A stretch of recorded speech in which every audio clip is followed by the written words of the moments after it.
Ultimately settle हो गए 1206 में। 1206 में जब बख्तियार खिलजी खत्म हो जाता है तो 1206 में कुतुबुद्दीन जो ऐबक होता है वो अपना राज्य स्टैब्लिश कर लेता है लाहौर में। एंड ये चलता है 1526 तक, जब तक मुगल्स नहीं आ जाते तब तक दिल्ली सल्तनत वाला पीरियड चलता है। तो इसमें 5 डायनेस्टी थे। तो इसमें थे गुलाब खिले तो सास लो, तो गुलाब से गुलाब डायनेस्टी एंड स्लेव डायनेस्टी बोलते थे। गुलाब खिले, खिले से खिलजी, तो से तुगलक एंड एस से सैयद एंड सास लो से लोदीज। ये 5 डायनेस्टी थी, इन्होंने दिल्ली सल्तनत में रूल किया एंड ये पूरे नॉर्थ इंडिया में फैली हुई थी। एंड कोई कभी कभी डेक्कन एंड साउथ इंडिया में भी पेनिट्रेट कर जाती थी, वैसे ज़्यादा नॉर्थ इंडिया में थी। एंड सल्तनत की वजह से काफ़ी चेंजेस आए सोसाइटी में, एडमिनिस्ट्रेशन में, कल्चरल लाइफ में। कितने साल तक चला था? 320 ईयर्स तक राउंड सल्तनत पीरियड चला। तो सबसे ज़्यादा अगर देखें तो सबसे पहले थे 1206 से 1290, तो 1290 से लेके 1320, 1320 से 1414, 1414 to 1451, 1451 to 1526 ये चला। तो ये पहले Syed dynasty, Khilji dynasty, Tughlaq dynasty and फिर स्लेव डायनेस्टी, सॉरी यहाँ पे सैयद डायनेस्टी, लोधी डायनेस्टी। सबसे ज़्यादा बड़ा एम्पायर कितने सबसे ज़्यादा कब तक चला? तो तुगलक ये चले 94 ईयर्स तक, सबसे ज़्यादा एम्पायर। सबसे कम कौन था? तो ये थी खिलजी डायनेस्टी। लेकिन सबसे ज़्यादा एम्पायर सबसे बड़ा हुआ खिलजी डायनेस्टी में, अलाउद्दीन खिलजी के अंदर थे 30 साल तक। एंड तुगलक के बाद कब आया? 84 ये। एंड फिर आए लोधी डायनेस्टी 75 है, फिर सैयद डायनेस्टी। तो इस टाइप से सबसे ज़्यादा तुगलक फिर स्लेव डायनेस्टी, तो तुगलक फिर स्लेव, फिर आते हैं 894 84, फिर आता है हमारा लोधी, फिर सैयद, फिर सबसे कम है खिलजी डायनेस्टी। तो TSL SK। तो इस टाइप से पहले तुगलक, फिर ये स्लेव डायनेस्टी, फिर लोधी, फिर सैयद, फिर खिलजी। तो सैयद सब 37 ईयर्स तक रहे थे। तो ये सीक्वेंस है। अगर हम उस हिसाब से देखें कौन सबसे ज़्यादा रहा तो वो तुगलक, एंड सबसे कम कौन रहा? खिलजी डायनेस्टी। तो ये जो स्लेव डायनेस्टी है कब स्टार्ट हुई? तो ये स्लेव डायनेस्टी स्टार्ट हुई 1206 से 1290 तक। यानी स्लेव्स कौन थी? मामलुक से स्लेव थे ये। स्लेव क्या होते थे? स्लेव ये झाड़ू पोछा नहीं करते थे। स्लेव बहुत ज़्यादा अच्छी पोजीशन में मिलती थी स्लेव्स को, अपनी पोजीशन से ऊपर ऊपर के आते थे। स्लेव सिस्टम सेंट्रल एशिया में अलग था, यहाँ पे झाड़ू पोछा नहीं कराते थे, यहाँ पे ये आर्मी के मेंबर बनते थे एंड ये और भी काम करते थे, लेकिन स्लेव्स को सिर्फ झाड़ू पोछा के लिए नहीं यूज़ करते थे। लेटर ये इनको बोलते थे इल्बरी टर्क्स। तो लेटर रूलर से इल्बरी, पहले थे मामलुक टर्क्स, तो ये सब टर्क्स थे। मामलुक टर्क्स, फिर थे इल्बरी टर्क्स। तो Mamluk Turk and Ilbari Turks. And ये स्लेव्स कहाँ से ले जाते थे? तो ये स्लेव्स थे सेंट्रल एशिया से एंड उनके डिसेंडेंट से। तो ये टर्क्स थे, सेंट्रल एशिया टर्की से आए थे, तब टर्क्स थे ये सारे। तो स्लेव डायनेस्टी में ज़्यादातर लोग स्लेव्स थे। जैसे इल्तुतमिश भी एक स्लेव था, उसने अपनी पोजीशन काफ़ी अच्छी बढ़ाई एंड राजा के उससे शायद गजनी के को किससे कुतुबुद्दीन ऐबक की लड़की से शादी की। वैसे स्लेव्स अपनी पोजीशन भी बढ़ा सकते थे ऊपर। तो सबसे पहले रूलर जो आया स्लेव डायनेस्टी का वो था कुतुबुद्दीन ऐबक। तो कुतुबुद्दीन ऐबक 1206 1210 में मर जाता है ये चौगान खेलते हुए। तो जब मोहम्मद गोरी मर गया तो इसने अपने आप को लाहौर का सुल्तान डिक्लेयर कर दिया। तो ये सुल्तान बन गया, अपना रूल इस्टेब्लिश कर दिया लाहौर में कि अब हम गोरी के अंडर ही हमारा खुद का रूल है।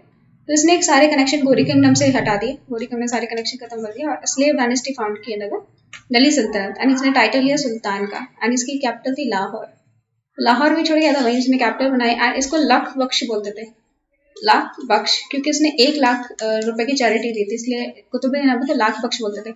यानी ग्रेट स्कॉलर थे। इसे बताओ कौन से ग्रेट स्कॉलर था? ये था हसन निजामी। तो हसन निजामी ग्रेट स्कॉलर थे, ग्रेट स्कॉलर थे किसके कोर्ट में? कुतुबुद्दीन ऐबक के, हसन निजामी। तो उन्होंने दिल्ली में एक कुतुब मीनार बनाई। तो सबसे पहले कुतुब मीनार अपने नाम पर नहीं बनाए थे कुतुबुद्दीन ऐबक ने, कुतुब मीनार बनाई सूफी संत थे कुतुबुद्दीन बख्तियार काकी, कुतुबुद्दीन बख्तियार काकी, इनके लिए इन्होंने कुतुब मीनार बनाई दिल्ली में। एंड फिर इसमें इन्होंने बनाई कुव्वत उल इस्लाम मॉस्क। कहाँ पे बनाई? ट्रिहम्प ऑफ इस्लाम, इसको बोलते हैं ट्रिहम्प ऑफ इस्लाम, कि इस्लाम का जो शासन है इंडिया में भी काबिज हो गया है। तो ये शो करने के लिए ना कुव्वत उल इस्लाम मॉस्क बनाई दिल्ली में। इसको 27 हिंदू एंड जैन टेम्पल तोड़ के बनाया गया था कुव्वत उल इस्लाम मॉस्क को। फिर इन्होंने अजमेर बनाया, अधाई दिन का चोपड़ा। अजमेर में क्यों? अजमेर उनका राजपूत किसका? पृथ्वीराज चौहान का कैपिटल था। तो उसमें दिखाने के लिए कि अब हम आ गए हैं, अब मतलब मुस्लिम का शासन आ गया। तो अधाई दिन का चोपड़ा इन्होंने बनाया था अजमेर में। एंड ये चौगान खेलते हुए मर गए थे, हॉर्स पोलो 1210 में मर गए थे। सो कुतुब इस्लाम मस्जिद को देखे तो यहाँ पे अलाई दरवाजा है। अलाई दरवाजा, इससे अंदर जाएंगे तो यहाँ पे कुतुब मीनार दिखती है बड़ी सी। एंड कुतुब मीनार के इस साइड यहाँ पे है मेहरौलिक आयरन पिलर। ये कुतुब इस्लाम मस्जिद के यहाँ पे अंदर ये है अलाई दरवाजा, अलाउद्दीन खिलजी ने बताया अलाई दरवाजा। एंड यहाँ पे एक बड़ी सी मीनार भी बना रहा था, इसके डबल कुतुब मीनार के डबल बना था, लेकिन आधी बन के रह गई।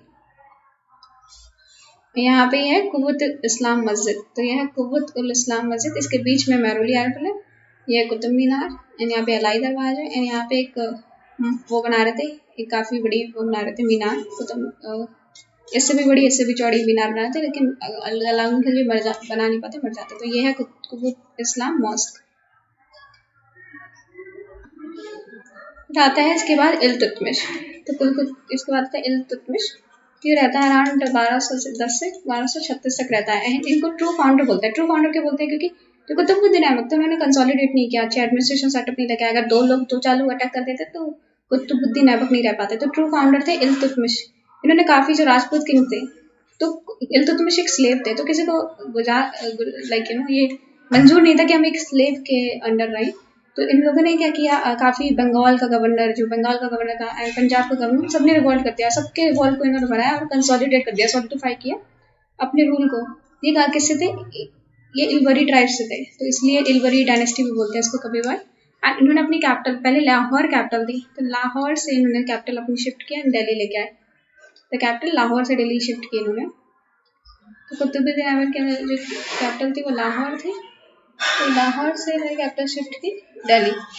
एंड इन्होंने एक चालीसा बनाए, चालीसा, इसमें तो 40 एलाइट नॉवेल्स थे, इसमें चालीसा में 40 एलाइट नॉवेल्स थी। तो चालीसा में ये थी तुर्कानी, चहलगानी और चालीसा, यानी 40 एलाइट नॉवेल्स थे इन्होंने right, तुर्कानी and Chahalgani.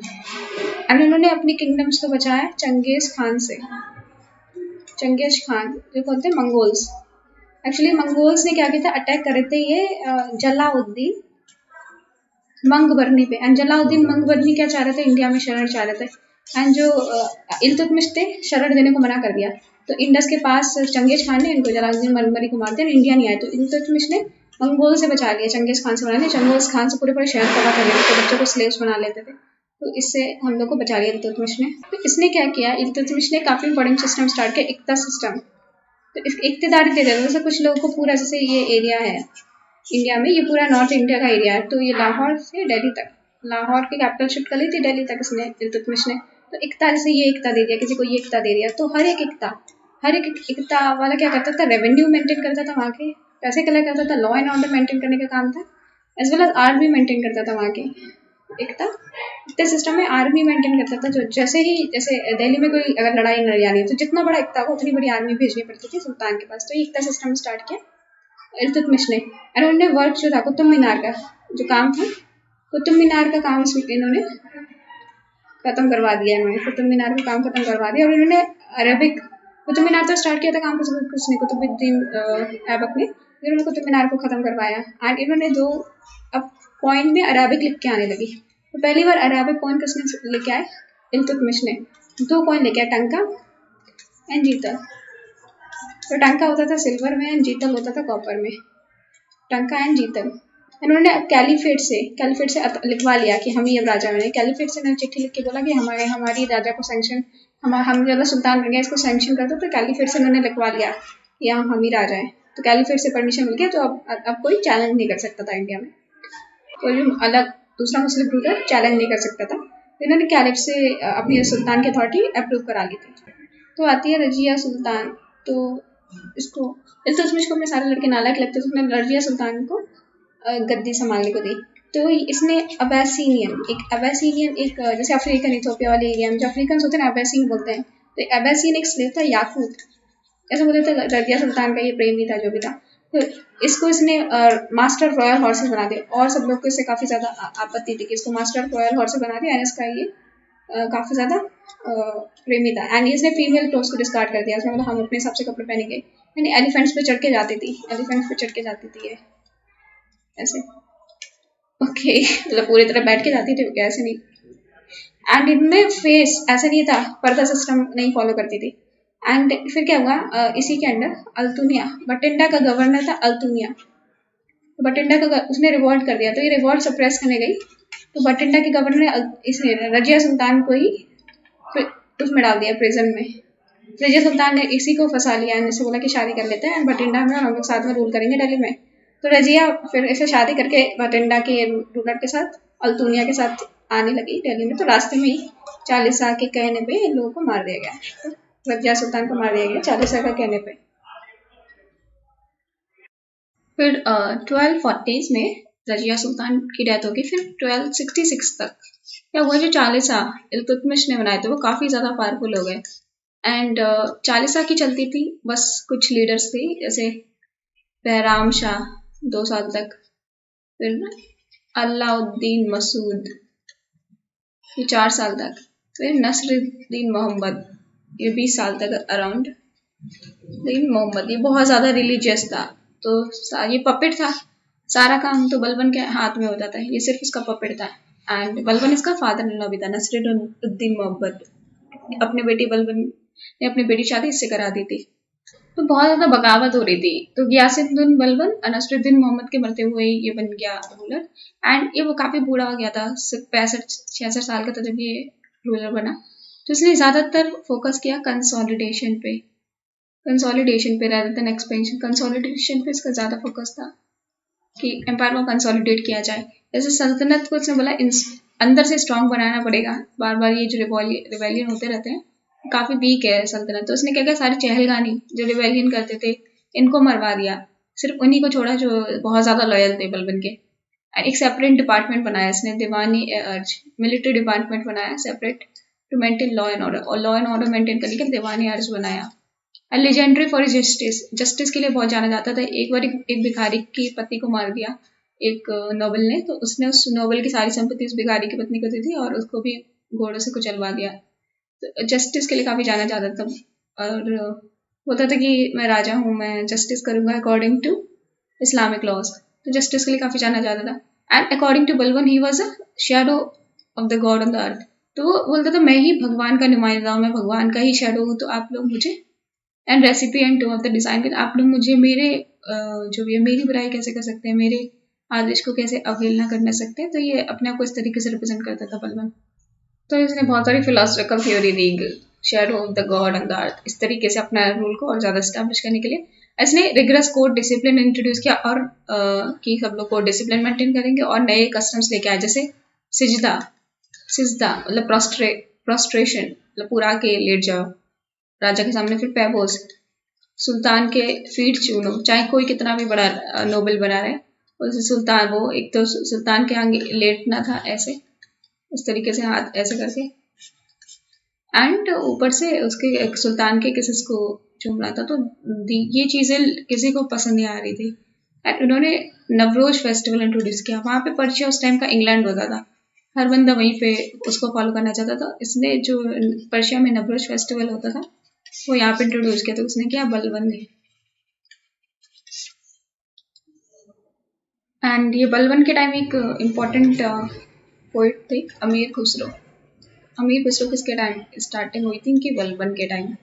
And Balban के बाद आते हैं कैकुबाद, ये काफ़ी वीक सक्सेसर होते हैं। एंड इन्हीं के आर्मी कमांडर जो होते जलाउद्दीन खिलजी, इनको मरवा देते हैं। जलाउद्दीन खिलजी कैकुबिद को मरवा देते हैं एंड खुद राजा बन जाते हैं। तो स्लेव डायनेस्टी खत्म हो जाती है। इसके बाद आती है खिलजी डायनेस्टी।